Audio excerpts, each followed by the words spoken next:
Il y a certaines régions du monde où ça n'existe presque pas. En particulier des régions entières de Chine où il n'y a pas de cancer du sein.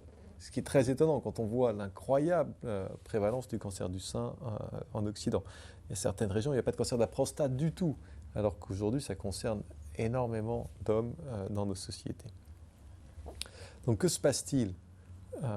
Eh bien, on s'aperçoit que la grande différence, ce n'est pas les gènes, ce n'est pas que les Asiatiques ou les femmes chinoises ont des petits seins ou qu'elles sont protégées contre le cancer, parce que quand elles viennent vivre en Occident, elles ont les mêmes nombres de cancers du sein que nous.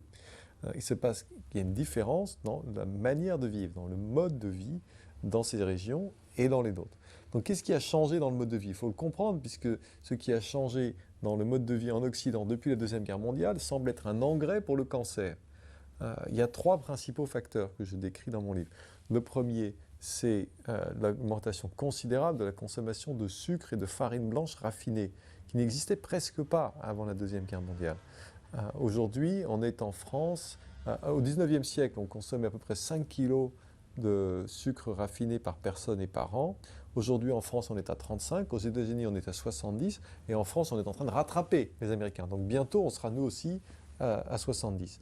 Le corps ne peut pas gérer 35 kg de sucre raffiné par an. Il n'est pas fait pour ça. La génétique humaine est faite pour gérer. Le moment où nos gènes sont constitués, il n'y avait que le miel comme sucre raffiné, et c'était 2 kg par personne et par an. Donc il y en avait très peu. 5, visiblement, c'était encore gérable. 35, ça n'allait pas. 70, certainement pas.